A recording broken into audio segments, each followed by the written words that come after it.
Yo, yo, yo, what's up, y'all? You are now tuned into another episode of the podcast with Tigmatic, and it's your boy. We moving and booming. Hey, listen, thank you for everyone that is watching the show around the world.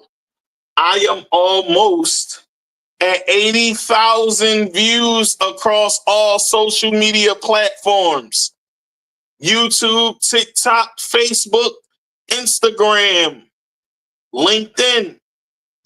Thank you guys for watching, but I need you guys to like, share, and subscribe. So I know you guys are watching, so do me a favor. Click that button and pass it on. But hey, as usual, you guys know the vibes. Sit back, enjoy the tunes. My guest is in the back. And we'll be back. We moving and booming.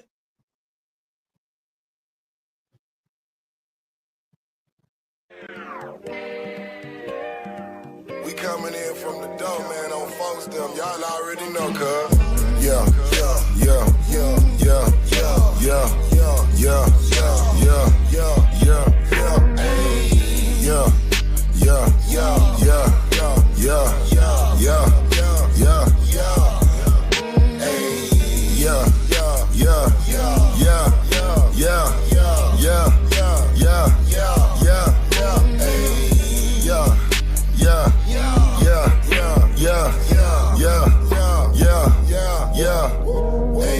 I rock all this white like I'm godly.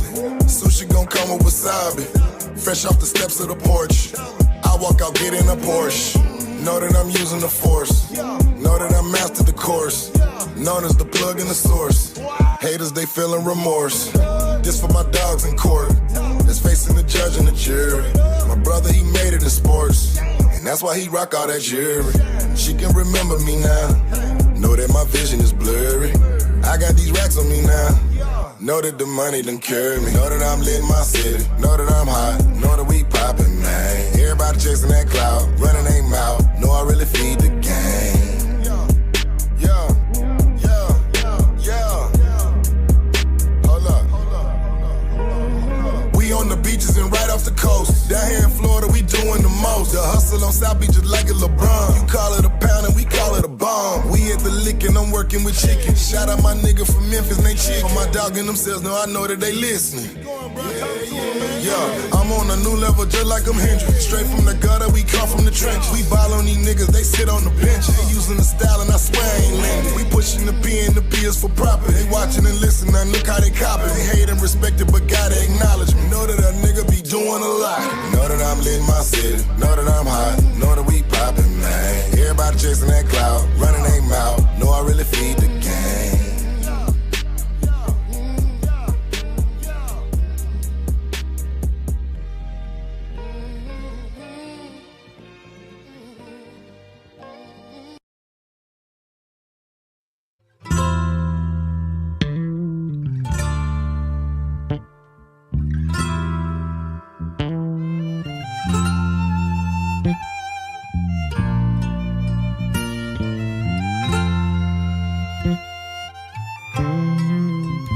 If I kept a penny from every time you told a lie, I'd be rich.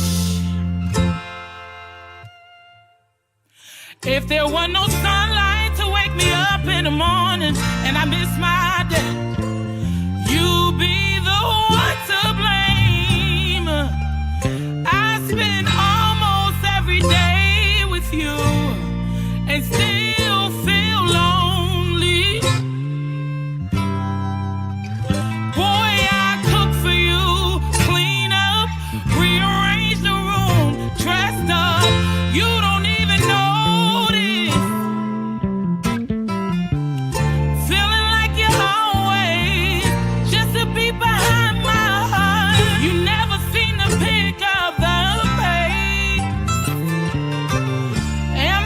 Imagine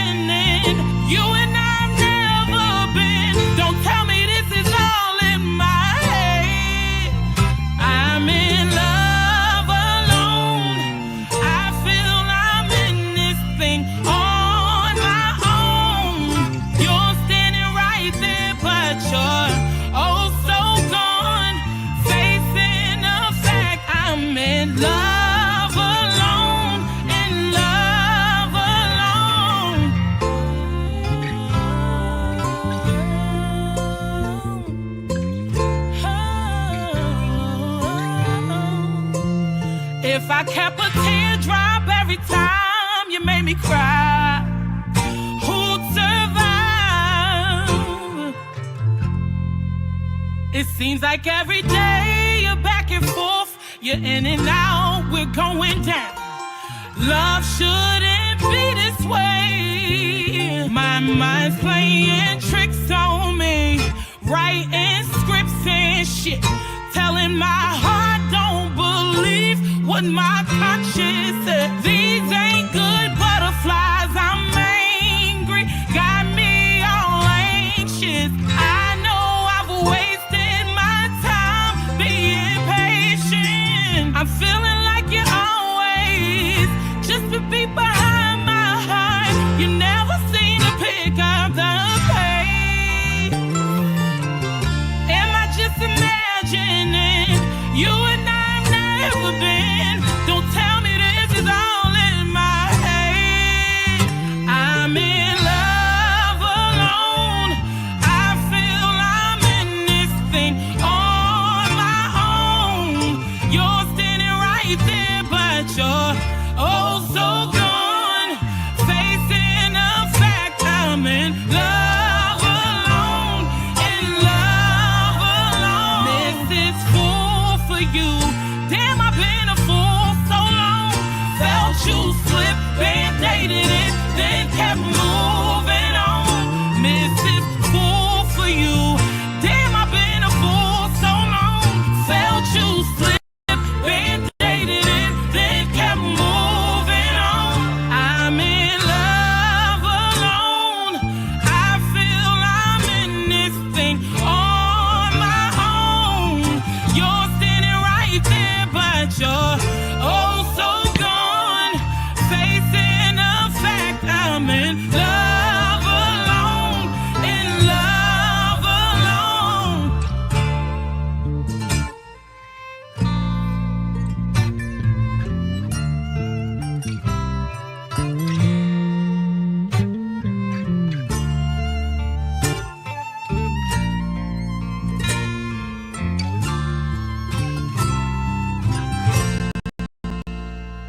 I'm in love alone. I feel I'm in this thing on my own. You're standing right there, but you're oh so gone. Facing the fact I'm in love alone. In love alone.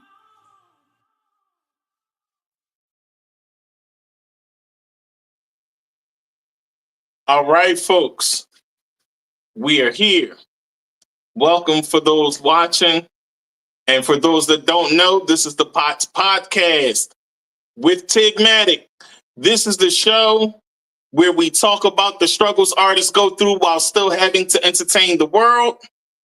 And we're here to serve as an inspiration to the youth and the world.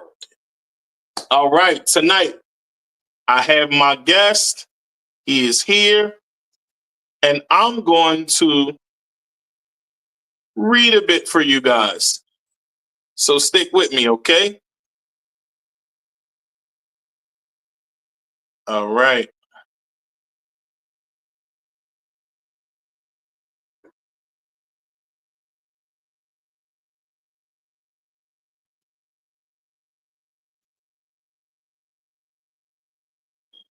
Dan McFarland is the operations manager for TeamJohnHill, a Grammy-nominated team known for their innovative projects and artist development solutions. Dan brings a wealth of experience to the table, having retired over 30 years as an IT professional. In addition to his managerial role, Dan is also a talented songwriter and producer, channeling his creativity into crafting memorable music. He has also worked in radio and audio production in St. Louis and the Chicago area since '91.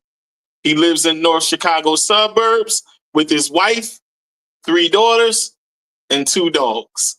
So, ladies and gentlemen, I give you TeamJohnHill's own Dan McFarland. Hey, everybody. Hey, Dan, what's going on? Not much. You didn't mention the 2 cats and the 2 fish to go with the 2 dogs. Welcome to the pot. Thank you. So although I gave you an introduction, I like to give my guests the opportunity to have the floor and give themselves an introduction in their own words. You have the floor. You pretty much summed it up. So 32 years IT, retired at the end as an IT infrastructure project manager, building data centers globally for Fortune 100, Fortune 500 companies. Started in early 90s, 91 in radio, did audio engineering, including for quite a few brand known singers when they were first getting into their start with what's called the Bud Light Tour or the Bush Tour. Anheuser-Busch, being out of St. Louis, used to sponsor all of these upcoming artists and would send them on tours. And one of them that they sent through St. Louis was Sarah McLachlan. So I got the privilege of engineering one of her early concerts before she got big. Oh, that's dope. So what are some other people you engineered for? Name a few for the folks.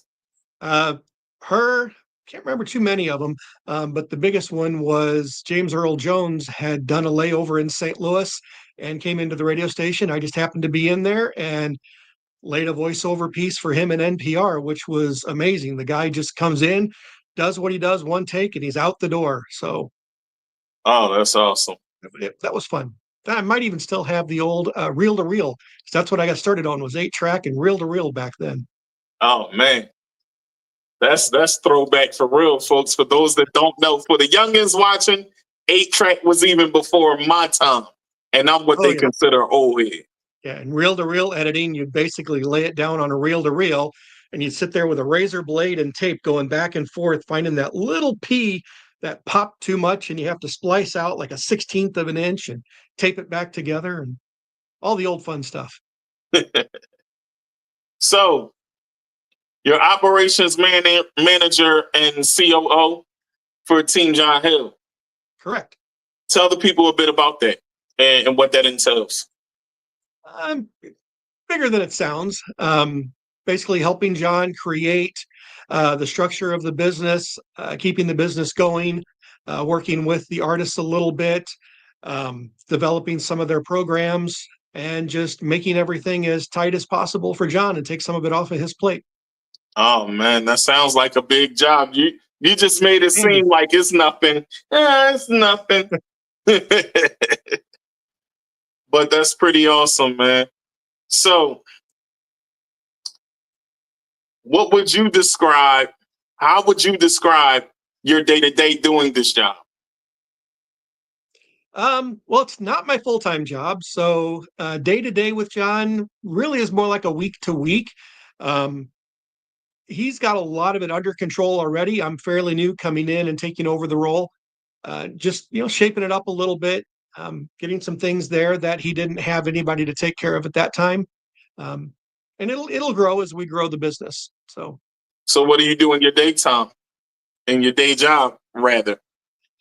I own a printing and promotional products company, and one of the things I specialize in is artist merchandise. So all the stuff that you need to take to your concerts and your shows to sell on your table, that's the stuff I make, print, and produce. Oh man, that's pretty awesome. That's what I do as well. I'm wearing one of my merchandise. Right? That's awesome, man. So how did you get started into doing that? That's just something that started. I sold my IT company back in 1998. Wanted to get out of IT. I was burned out. I'd been doing it for 15 years at that point. And just wanted something different. And I'm the kind of guy that I love to be creative and keep my hands working, keep my mind working, mind busy. So I started a little print shop, doing some crafty stuff, and IT pulled me back into the IT business. So that got put on hold and then retired about 2.5 years ago. And it's been the full-time running gung-ho ever since. Oh, so as an IT guy, you've seen a lot, I'm sure. Oh, yeah. Oh, more that's than you awesome. want to know.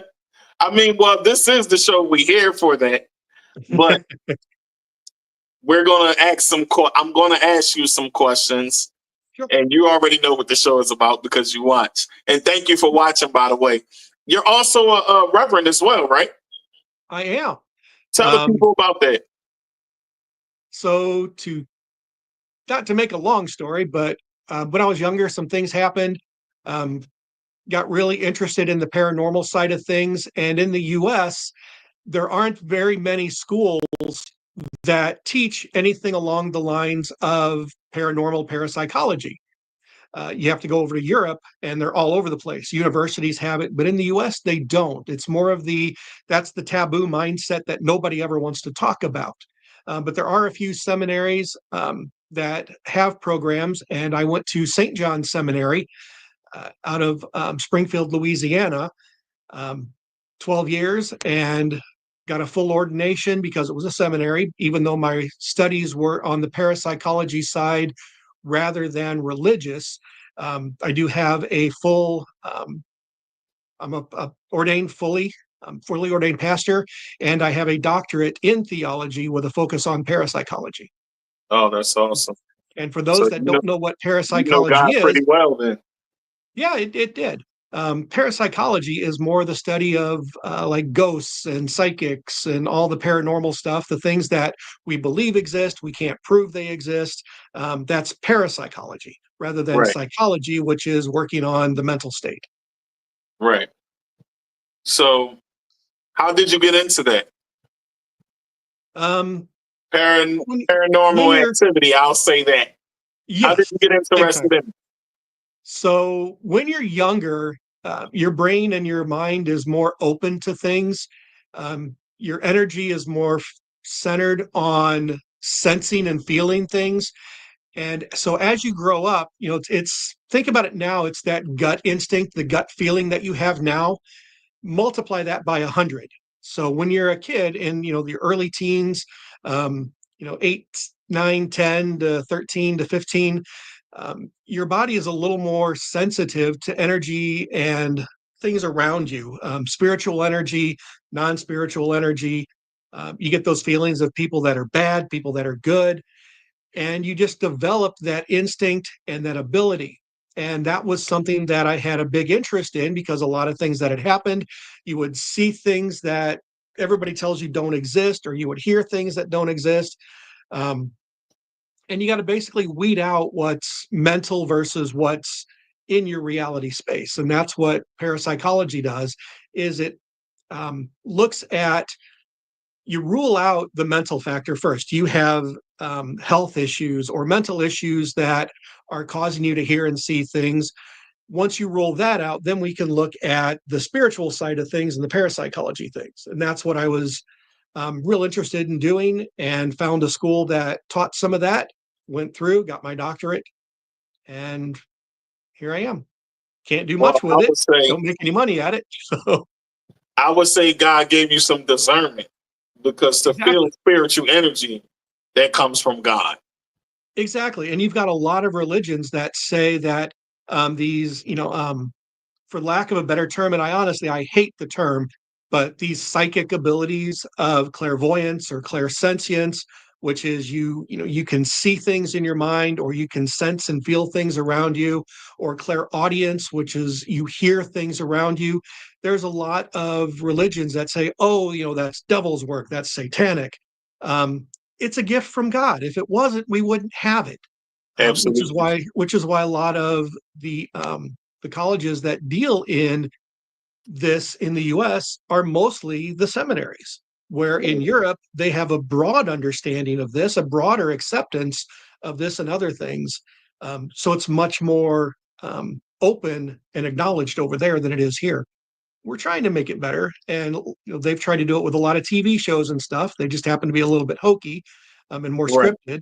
Um, but yeah. Yeah. I don't know if John told you, but for me, I've had some moments with spirits. Mhm. I was shot in the head. I died. I was resuscitated, and I had some moments, healing and everything. For as far as my brain is concerned, and I've seen spirits. So when people get told that and I tell them, they look at me weird. They look at me like I'm cuckoo or crazy. Yeah. And I told them, sometimes I would see my grandmother who was dead already, and I would see her like right next to me, But funny thing is, while I was dead, I felt myself getting pulled down by demons. And then I felt myself in like this cold area, right? Mhm. I was in a cold area. And then I saw my grandmother. And she told me, "You're not supposed to be here." Pushed me twice. Next thing you know, I wake up in a hospital bed with the tubes down my throat. There are more So, stories like that than you know. I'm sure. I'm sure. So I believe there's a spiritual plane that God allows people to see for his purpose. So for those that don't believe that, like you said, it's from God. And if he allows you to see it, it's for his purpose. So let's dig into it a little bit. Okay. All right. Since you do music, we're going to talk music questions first. Sure. How do you balance your mental health with the demands of the entertainment industry? As an engineer, You mean there's a as balance? IT. It's the creative side. There is no balance. You just got to let that creativity flow and go where it goes. When it comes to everything else, that's its own balance. But firm believer that the creativity side of you is its own unbalanced, chaotic nature. And that's what makes you great at what you do. When you try to balance it, now you're blocking it to make it balanced. Why block it? Let it go. Leave it unbalanced, leave it unmanaged, let it be creative. Oh man, I like that. I like that. So when you're watching artists create, what would you say you see for the most part that's pretty much the same? Wow. I could say a few things. Um, That's what we're here in for. in part, it's lack of creativity. Um, you get these people that just think it's what they can do, and they're not very creative. I can name some big time names that are out there just because they have contacts and connections that should have no business in the music industry, um, because they're not very good. They just have great marketing. If you have great marketing, you don't need to be creative. You don't need to be good. Somebody's going to be out there telling everybody you're good and what they should hear. Unfortunately, that's the way the music industry is. It Right. tells everybody what's good and what they should hear and what they should listen to. And too much it's based on the dollars versus the creativity. Um, so that's one of the big challenges that we have in the music industry is overcoming that stigmatism, um, and being creative for yourself and stop being creative for someone else. Oh man, that's awesome. So thinking and saying what you just said, right? It makes me Mhm. think. It should make a Some lot of people think. Yeah, absolutely. Some people they have a hard time creating. And I don't think that it necessarily has to do with them not having the gift. I think that sometimes the things we go through in life makes it harder to create. I agree. It's So everybody has the gift. Everybody can be creative. They just have to be able to let that creativity flow, absolutely.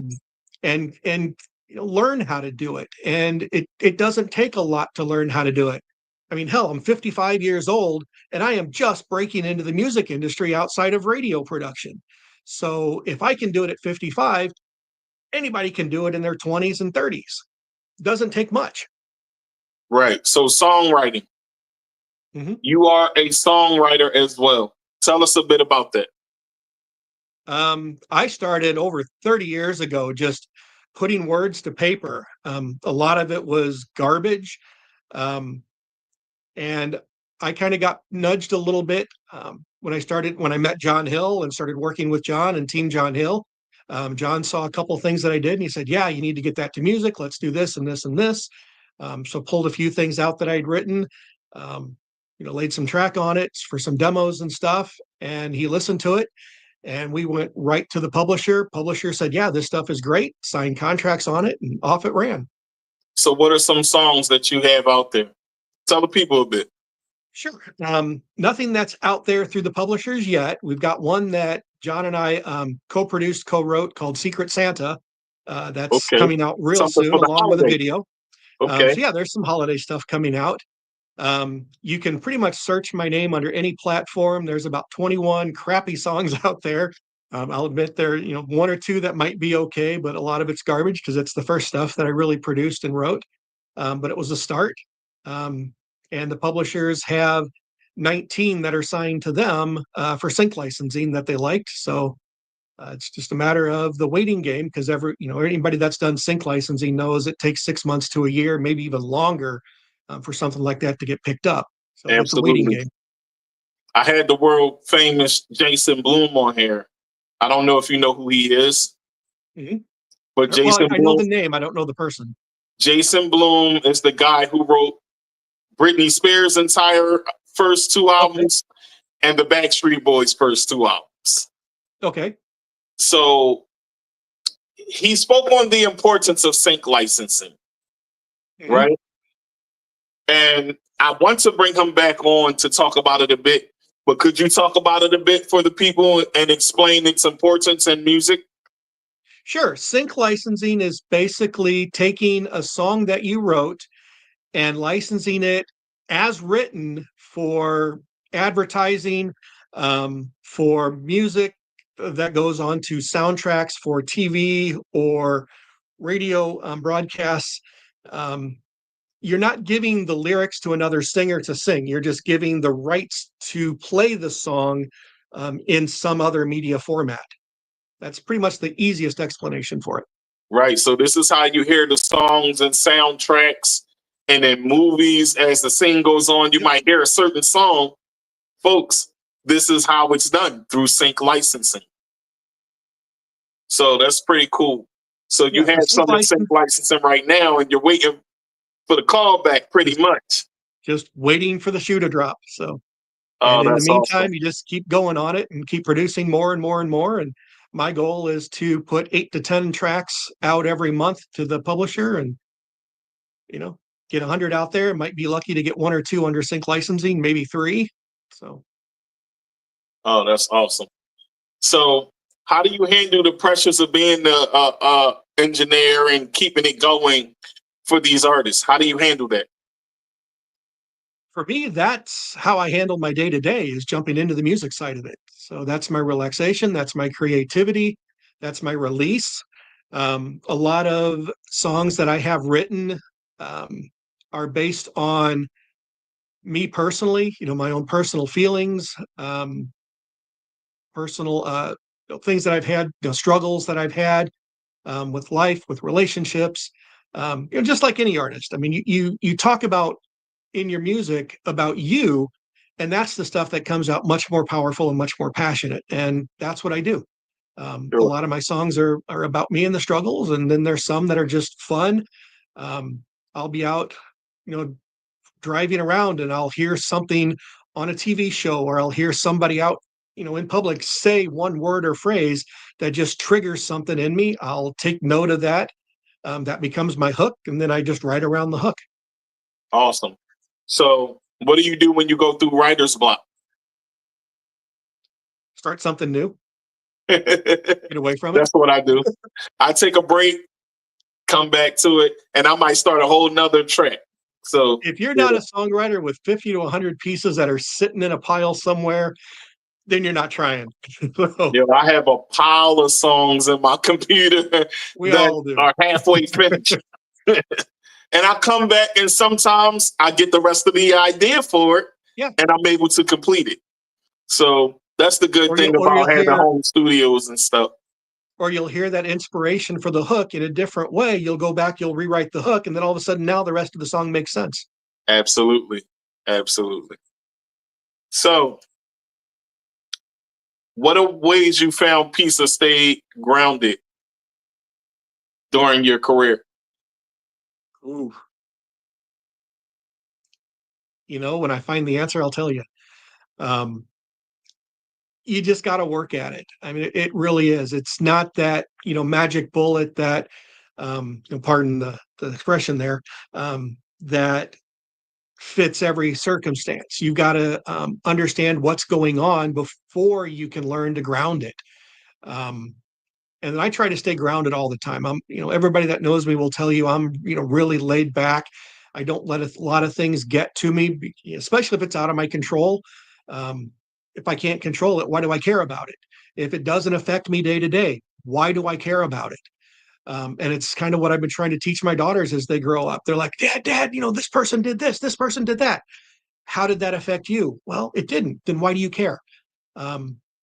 So that's the number one way, is just, if it doesn't affect me, why worry and why stress about it? If it does affect me and I can control it, what went wrong? How do I go back and fix it? If I can't control it, the phrase is out there and I wrote a song all around it. It is what it is. For me, I let God take over and take control of everything. Mm-hmm. I think that's our problem as people. We try to control things too much. Yeah. And we don't tap into that spiritual energy that we should. Use for your me, gut. Your gut instinct tells you everything. Right. For me, I go into prayer mode. Mm-hmm. And I let God take over, so that way I don't become super angry, super anxious, or depressed about anything. Depressed. I need some water. Give me a sec. Well, and depressed about things and anxiety about things are fine, as long as you understand that you're in that mode of depression, in that mode of anxiety, and there's always a way out of it. Absolutely. And if you can't, you give it to God, because he can get you out of it. Exactly. Talk about it. Put words down on paper. Put it into your music. Let it out. Once you let it out. It's gone. You don't have to worry about it again. So why do you think artists have such a hard time doing that at times? Because of how we grew up. Especially the generation now has a much harder time because of peer pressure. I mean, back our age, you're probably 10, 15 years younger than me. But you still saw it. Peer pressure back then was just really starting. When I was that age in high school and younger, peer pressure was there, but it wasn't anything that controlled us. You had bullies in school, you dealt with them, you just popped them in the nose once or twice and they were no longer your bully.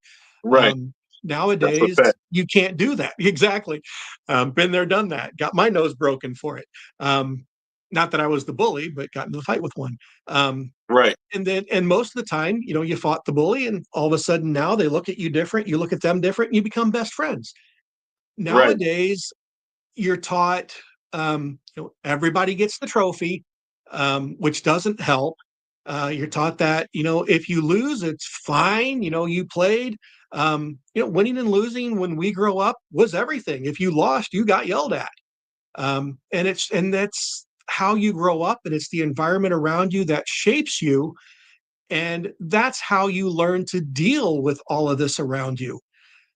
But kids nowadays are taught, here's your trophy. You tried, good going. The person that loses gets the same trophy as the person that wins.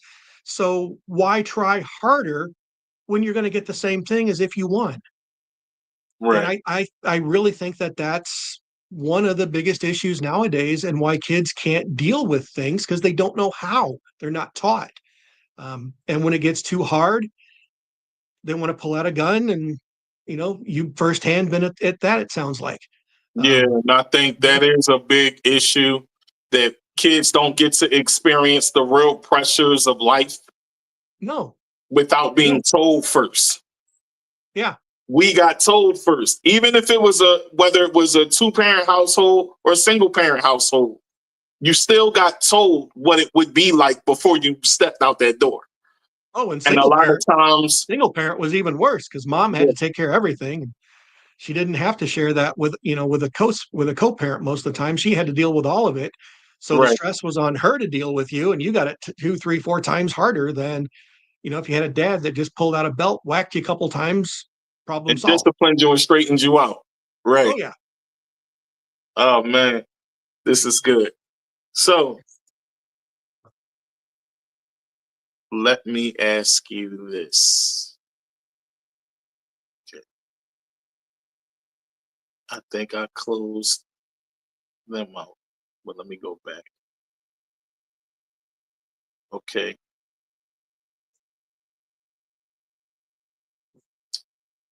Who are your top 5 musicians all time? Doesn't matter the genre. Top 5 musicians. Amy Grant was probably one of them. If anybody can remember way back then, it's not the Amy Grant, the pop star. It was Amy Grant, the gospel singer. Okay. Another one in his prime was George Jones. I'm dating myself. Okay. Let's see. 3 So more. George Jones, 3 more. Until he showed his true colors, and I'm not talking about what he's going through right now. My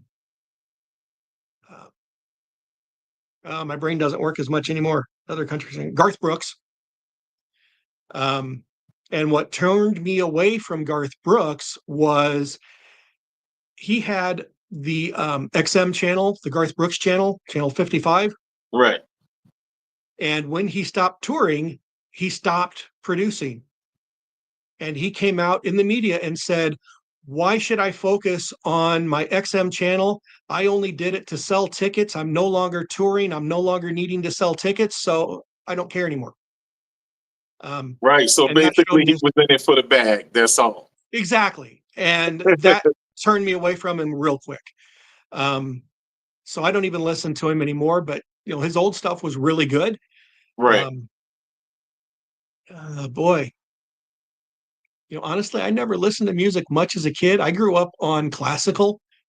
Okay. So I listened to more KMOX in St. Louis, which was mostly classical radio and stuff like that. I really can't think of any more right now. So you got 4. You got 4 people. You got 1 more. I'm the kind of person, I listen to what I listen to. And 9 times out of 10, I can't tell you, probably even more than 9 out of 10, I can't tell you who the singer is or what the song is. I listened to it because I liked it. Anya was another one because of the spiritual nature of some of their music. So really got big into Anya. So.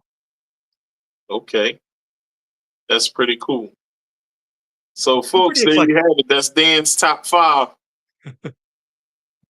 Okay. So here we are with my next question. Mm-hmm. Fire away.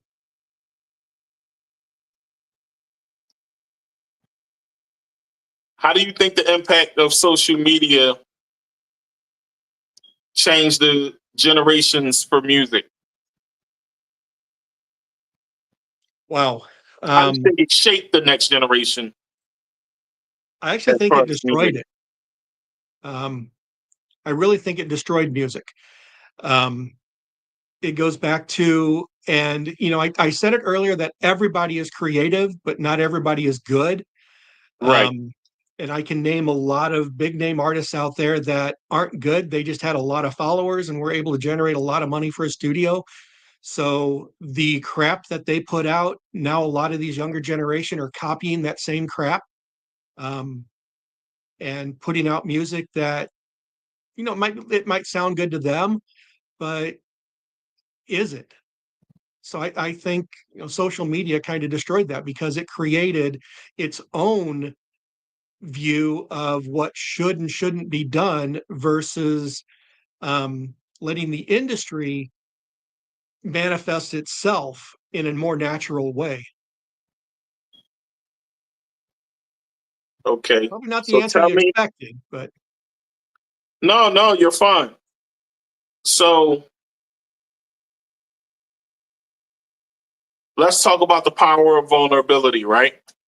Mhm. How has being open and vulnerable about mental health issues have a positive or impact on your music and relationships with people? I honestly can't say I've been open with it. Um, if you haven't noticed, I'm an old bald white guy. We were taught keep our feelings to ourselves. That's how we grew up. I mean, nobody cared. Nobody wanted to hear about your feelings. They want to hear about your sister or your mom. They don't want to hear about you. So I grew up in the generation of you deal with it yourself. Nobody wants to hear it. And I'm still that way today. Um, I mean, just even the little bit that I've given to you in this interview is probably more than I've given to anybody in decades, which, hasn't been much. Um, so I can't really say that I'm dealing with it. It's just a part of me that exists and a part of me that I've learned to push aside and get past. Well, I think you're learning how to be vulnerable right now, even sharing. I try. Because you come from that era where you were taught to tuck your feelings in and Yeah. we don't want to hear it. I come from that same era as well. Hmm. But I'm younger than you. Like you said, I am younger. Hmm. I'm 43 years old. Well, 42, soon to be 43. But I'm from kind of the same era where we were taught that, but we also learned how to not listen to that. And it's It's all about because, your parents. It's about the parents and the people that are around you. right. I mean, I had a stepdad that um, more than once made it very clear that I was a stepson. So, Mm, I would say something about how I feel, and next thing you know, the belt's coming out and I'm getting a beating. So it's that kind of growing up back then that really causes you to just be a lot more introverted and become a not talk shell. about it. Yeah, Absolutely. yeah, put up a huge shell. Yeah. I understand that because I had a stepfather, but he was kind of like the same, but not the same Mhm. because he listened to what I felt and he wanted me to be more vocal about what I felt. You got an awesome Because I dad then. went through things, not having my actual dad around, Mhm. uh, him and I had a lot of conversations about that. So, it made me able to be more vocal, but then a lot of the time I still wouldn't share. Mhm. And it's because of the way I was brought up to not share. Yeah, So, in this day and age, I think it's pretty cool that we're able to share these things to help shape the next generation a little better, to fix the mistakes that our generation was taught. and that is one of the good things about the current generation. The Gen Y, the Gen Z, is they get more. Well, how do you feel? How does that make you feel? How does that make you want to react? So they get that conditioning to learn to say what they feel, be more outward with it that we didn't have. Um, Absolutely. and I can tell you for a firm fact, my daughters do that. I don't like that, but that's just how I grew up. You never question where my daughters stand and how they feel about you. They'll tell you. So, and a lot of times I got to keep telling them know when to shut up. So, Yeah, um, that's true. But um, also with young women, you would definitely have to have that vulnerability with them oh yeah, because they are the opposite sex. And you want to be their hero, you know? yeah, So having that soft side definitely helps. I think that's dope that you have daughters to teach you that as they grow older and as mhm, you grow older. So that's pretty cool, man. So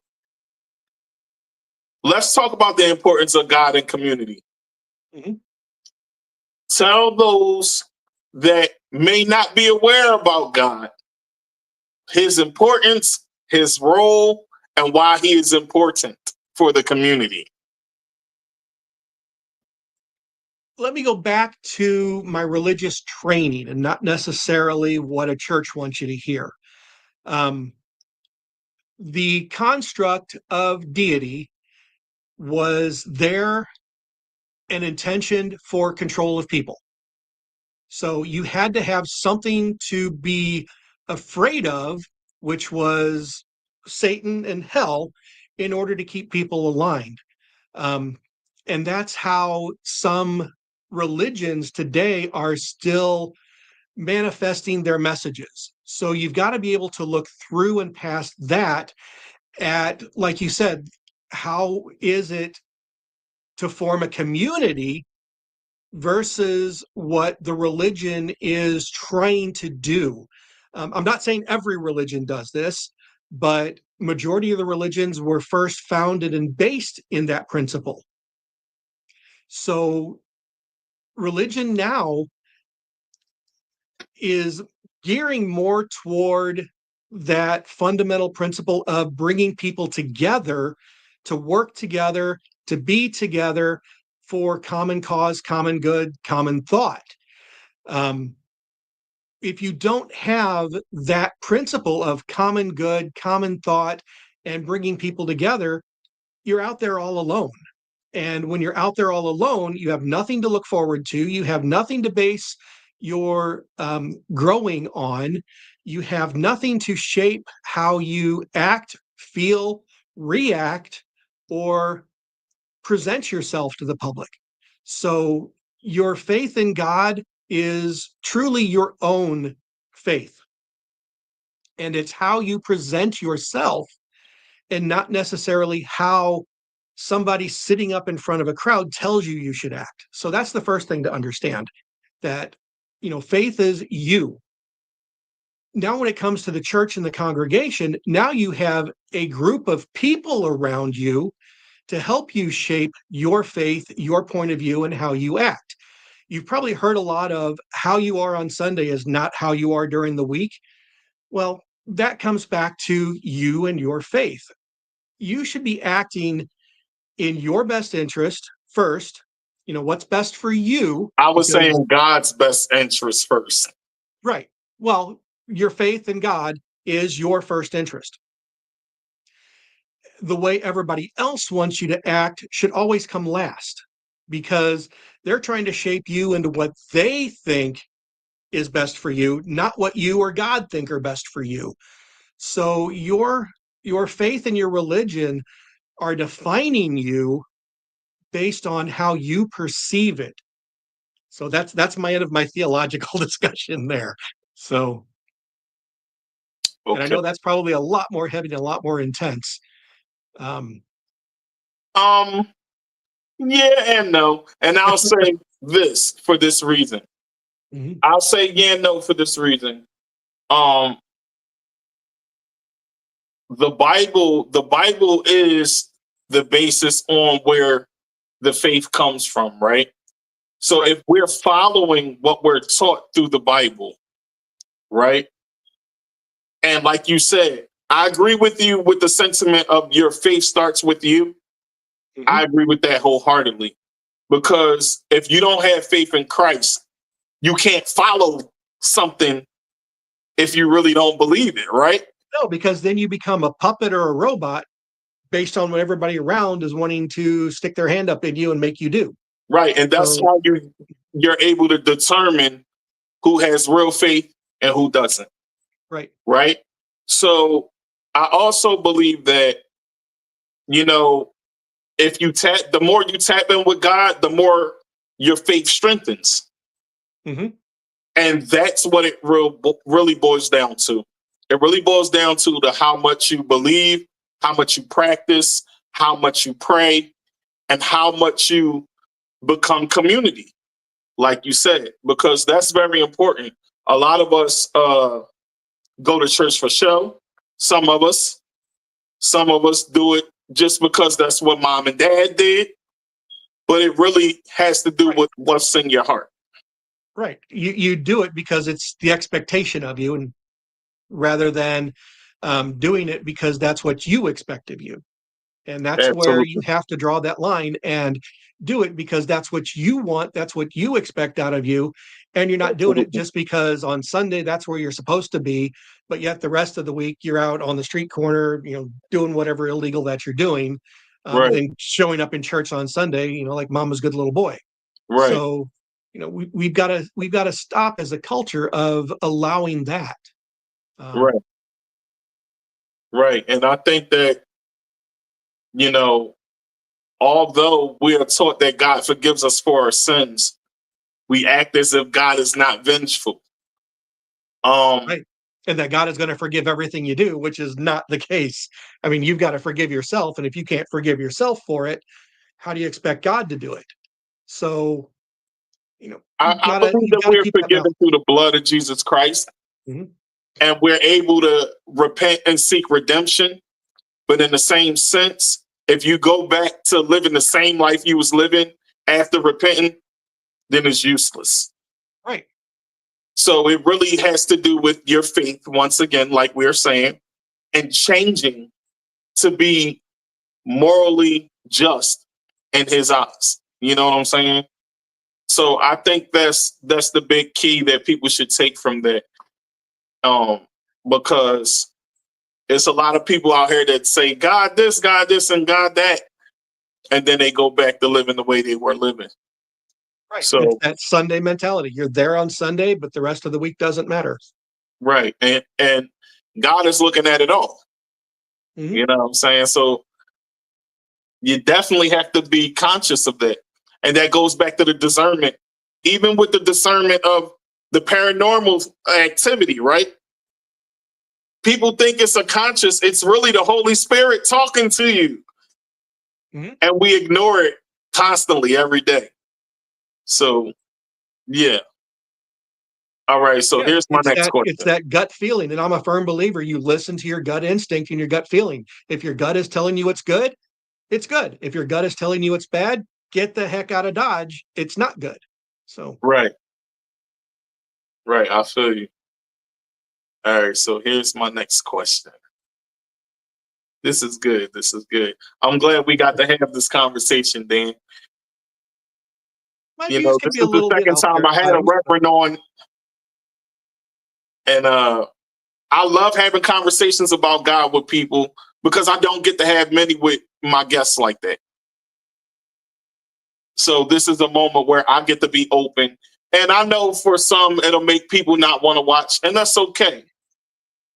But this show, God is the driving force for it. I make that very clear for everybody that watched this show. So,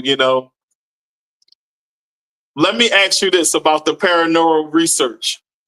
Mhm. What is the most weirdest thing that you have ever seen doing your research? Oh, wow. I can clearly define that one. Back in 2003, 2004, maybe five, somewhere around there. Um, I was asked by ABC Family to shoot on a series called Scariest Places on Earth. And they did St. Nazy in Wisconsin. There's a seminary up there, an old seminary that was What is built, it called? St. Nazian's Seminary. Okay. And you Okay. can look it up. Nazians. It's outside of Sheboygan. And so I agreed to do the show, came on as a priest. They wanted somebody that had training in exorcism and those kind of rites. So gave them my credentials. They vetted me out with the college, and with the seminary, and put me on the show. And we're up there in this old dormitory. So St. Nazian Seminary, there was a church, and it had dormitories for orphans. So they had boys and girls both in there on different floors. Each end of the hallway was one of the priests for the seminary. And they had these little doors in the back of their rooms that they could open, and it would go back behind the dormitory, between the dormitory and the outer wall of the building that it was in. And they were able to then look in and, on all these kids and make sure they're doing or not doing what they're supposed to and all of that. So in the middle of filming, I kneeled down by one of these doors because I did all my research on this building. So got some expertise on what this door was and everything else. We started talking about the door. as I knelt down and started talking, all of a sudden I feel something go like this on my shoulder. And I look around as I'm talking, cameras are rolling, nothing there. So I keep going. So we got done with this little bit, went back to the cameraman and said, can you replay this part of it? And he did. And right as I turn my head, you can look at my shoulder and you literally see the imprint of a hand on my shoulder for me. Wow. So, yeah. Wow. That's amazing. I know you were tripped out by that. Honestly, I have seen so much that it was just one of those, oh, okay. So, but it was pretty exciting to actually have it on camera. And they couldn't identify it. It's one of those, we don't know what it is. We can't explain it, so we're going to keep it off the show. But it's on the original film if they go pull the film. So what was it like to work with ABC? I was with ABC Family, and it was done by Triage Entertainment, was the production company. And it was really interesting because the producer for that show, the director, was the same guy who produced and directed the first season of Survivor. So he knew all about producing documentaries. And if you ever had seen this show, Scariest Places on Earth, 99% of the episodes on the 3 seasons they did it were nothing but little blonde girls running around screaming because they thought they saw something. The one that he produced that I was on was done more of a paranormal documentary style, and it was great because you got to talk to some of the paranormal investigators that were out in the area. So you had experts like myself come in and a couple of others. So it was really good to see that it was a production quality documentary piece and not just scary little girls running around. I saw something. Oh man, that's cool. That's cool. So what would you say is like your best piece of work? My best piece of work. Well, out of everything if I didn't say my daughters, I'd be lying. So my best piece is probably my daughters. I mean, well, career-wise. My daughters.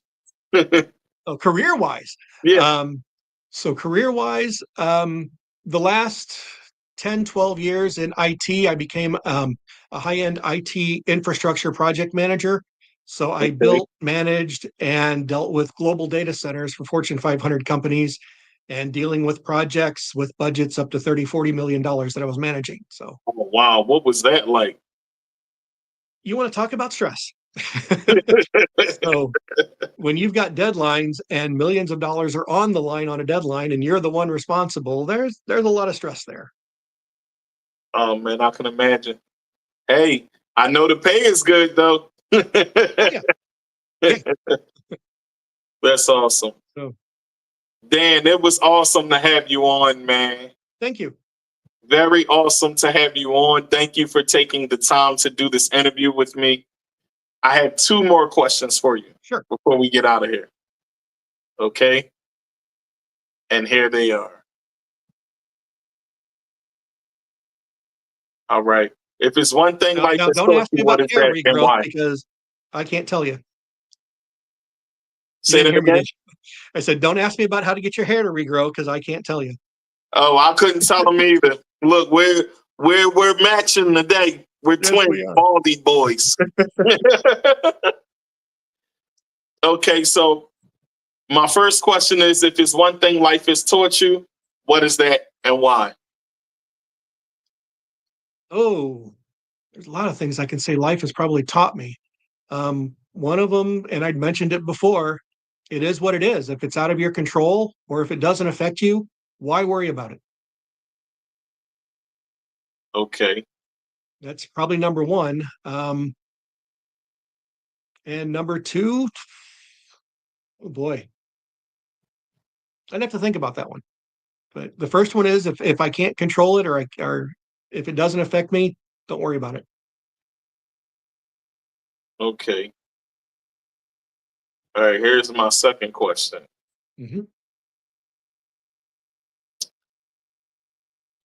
What do you think the music industry needs to change as far as a whole for mental health awareness for artists? Stop expecting more than what people are comfortable in giving.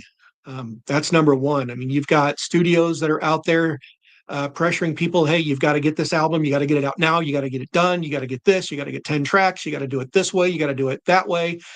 And they're not giving artists as much creativity and control over what they do than you think they do.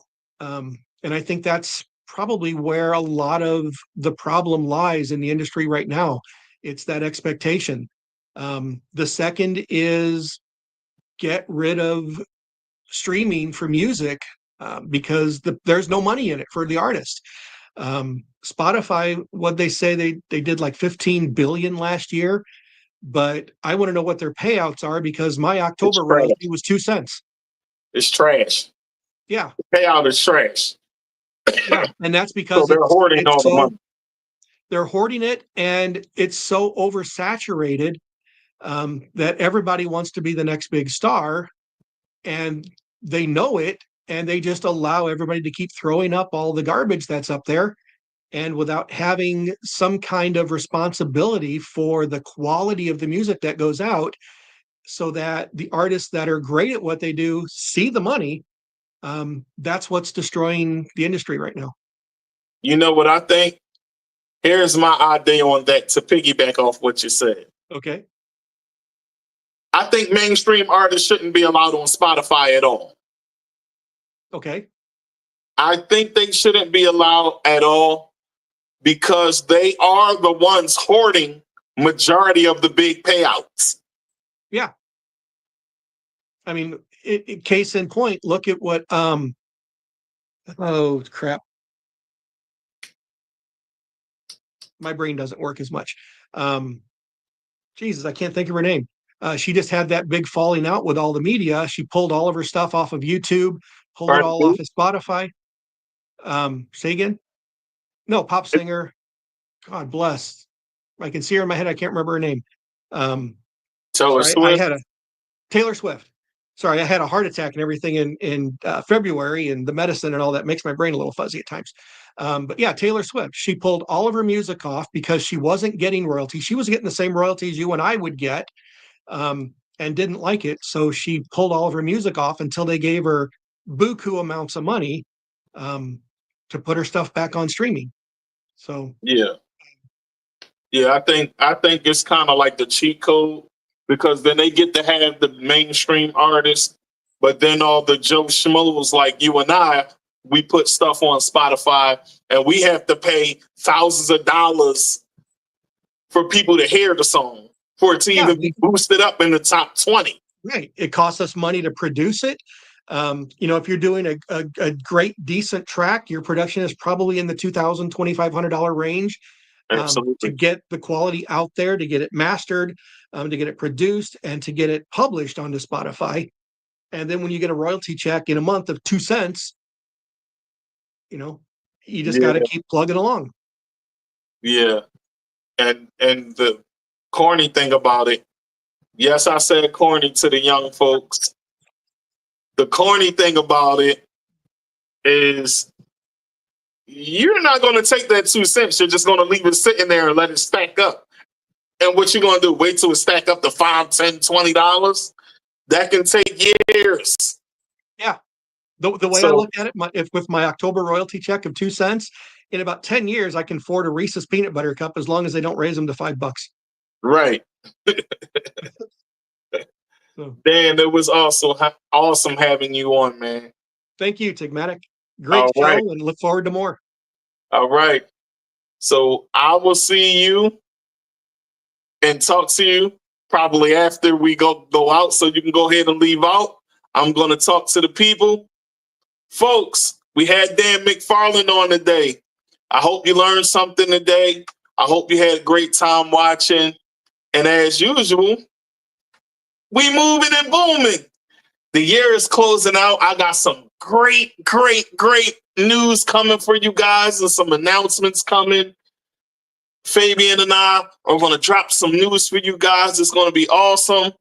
So, hey, listen, I hope you guys enjoyed what it was. And I'll see you the next episode. As always, Be positive, stay focused, and spread love. Peace.